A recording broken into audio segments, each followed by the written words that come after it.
السلام علیکم dear students, میں ہوں آپ کا teacher Muhammad Farid, government boys primary school Tangdhar سے۔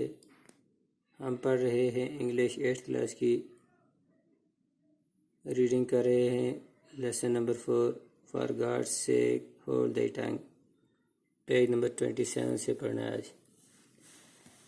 Lord Buddha in his eightfold path says that one requires living a life based on right speech۔ بھگوان بدھ نے اپنے 8 اصولوں میں کہا ہے کہ انسان کو ضروری ہے کہ وہ درست بول کر اپنی زندگی بتائے، کہ وہ سچ بول کر صحیح بول کر۔ ربی Simon bin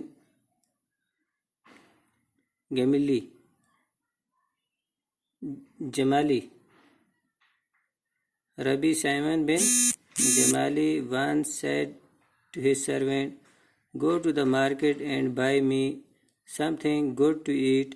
The servant went and bought a tongue۔ راہب شمعون بن جمالی نے اپنے نوکر سے ایک بار کہا، بازار جاؤ اور میرے لیے کھانے کے لیے کچھ اچھی چیز لے کر آؤ۔ نوکر چلا گیا اور زبان خرید لایا۔ On another occasion, the Rabbi said, "Go to the market and buy me something that is not good." ایک دوسرے موقع پر راہب نے کہا، بازار جاؤ اور میرے لیے کچھ ایسا لاؤ جو اچھا نہ ہو۔ The servant went and bought a tongue once again۔ نوکر گیا اور ایک بار پھر زبان خرید لایا۔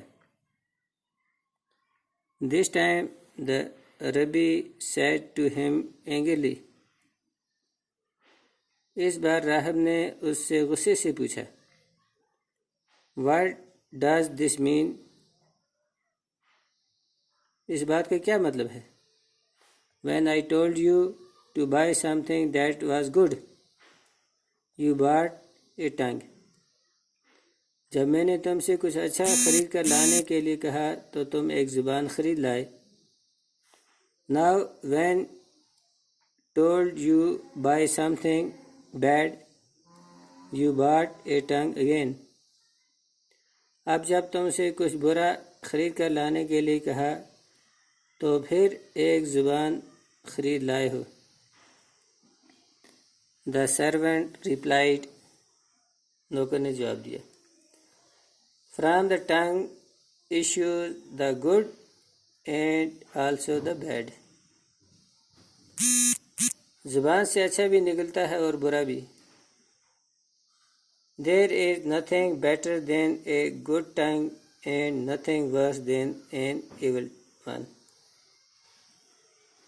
ایک اچھی زبان سے بہتر اور کوئی چیز نہیں ہوتی، اور ایک بری زبان سے بدتر اور چیز نہیں ہوتی۔ Page number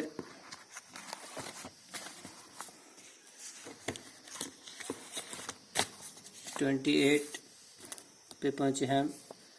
Soon after that incident, the Rabbi invited his disciples to meal at which both soft and hard tongues were served۔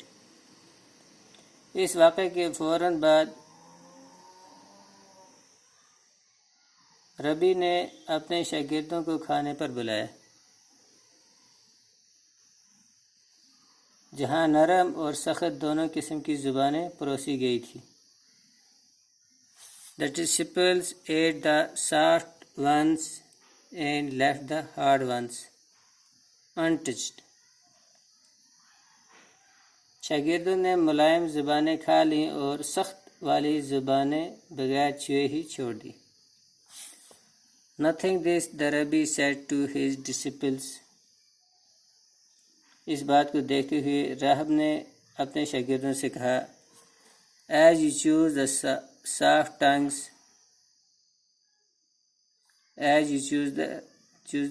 soft tongues and reject the hard ones۔ جیسے تم نے نرم زبان کو چنا ہے اور سخت زبان کو چھوڑ دیا ہے.